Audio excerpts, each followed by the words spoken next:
This is You're Stuck, a simulation of what it's like to live under current American economic policies as a low-income single parent.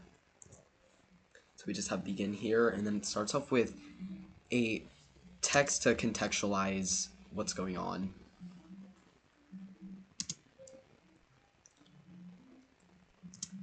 And then now, to make it more personal, I'll just use my name. My name's AJ. The user can choose their name. You need money. Which job are you choosing? So I have 3 options, and each of them has a secret caveat that the viewer will see soon. I'll pick this one.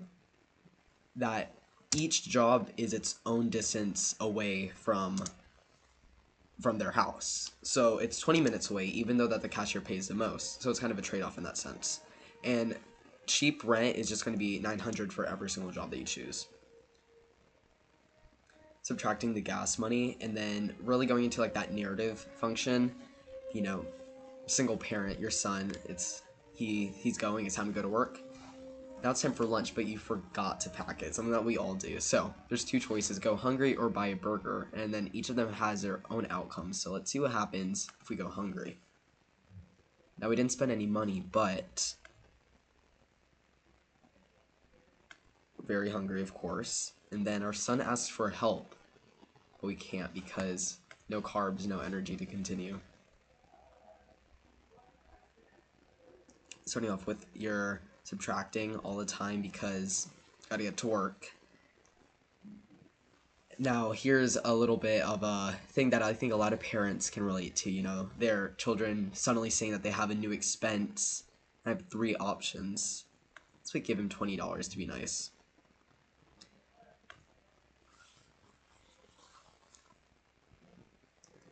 Thankfully you don't have to pay for our lunch that day. But then an emergency expense. Now you have at first the option $60 or $0, but then actually that 0 turns into 120 because if you don't pay things at the front, they very much can come back more expensive at the end, which is what happened here. And it's always putting forward that narrative element that's asking for more rest and more money and more food and just all that stuff that low-income people crave. So you can't rely on your friend's pizza forever, and you can't rely on just whatever. So groceries.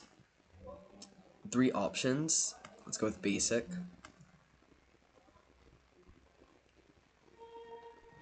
Your son's asking for food, already taking out some of those groceries. And here's something else. Your son starts coughing, and he asks for medicine, but it just ran out. Taking away that money for gas, going to work. A bit of foreshadowing with the coughing. And because we picked the basic grocery option, of course that gives us less food. So we only have 1 homemade option left for lunch. We get back home, your son's throwing up. This is getting scary if you can see where this foreshadowing is going. You cannot work the 5th day. And then urgent care. So the receptionist, because this is completely an option for a lot of low-income people, something with health insurance, it's actually not able to be chosen. Because many low-income people do not have health insurance, which then just feeds back into them needing to pay more in the end. Then always subtracting from that balance that you can see right here. And it's bronchitis, so you can't just ignore that. Just more money constantly out of the pockets. But finally, it's payday.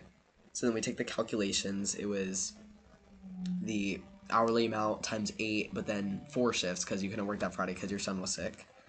And I have a very small amount of expenses that people will need to go through to just show that it is so impossible, because I'm not even counting for, say, appliances, say, a car payment, other stuff like that. And already with just a simple phone bill, we are low on money. $63 specifically. So we continue. But then our landlord calls, says that we have rent due. And we just had $63 and he wants $450 in a couple days. Now this is where the website takes the sharp turn in the narrative. You're stuck. You have no money. you can't pay rent.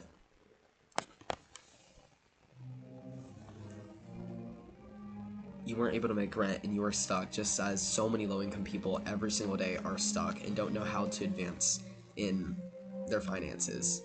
So at the bottom we have a try again button, and they could try again all they want.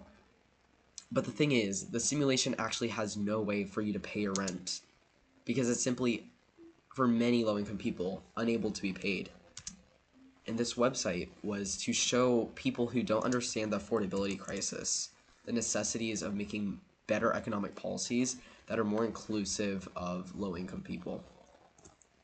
So you can go through all these options and you'll just see different dollar amounts, of course, because it's a fast food worker, but they have to drive a lesser amount. So that means gas is only 83 cents per shift.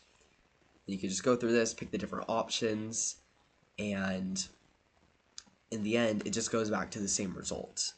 And I really appreciate the text-based simulation portion of this because it's more like straightforward, and it reminds me of the Oregon Trail game in a sense.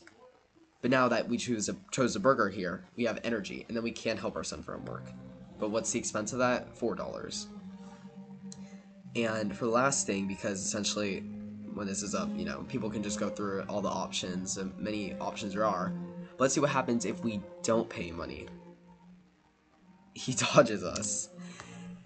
So the thing is, this website has many different possibilities, and it all is based off averages for expenses and payment and wages, but in the end, this is a message for people who haven't lived in a lesser income situation and don't understand why some low-income people can't become middle income. And you'll always hear people say, well, just work harder. But as this website contextualizes, it's simply impossible for many people. But that is, you are stuck. It always revolves back to the message of being stuck, because people are stuck, especially if you're a single parent living in this era with an incredible amount of inflation. Full basket, that's just taking more money. But that is, you are stuck.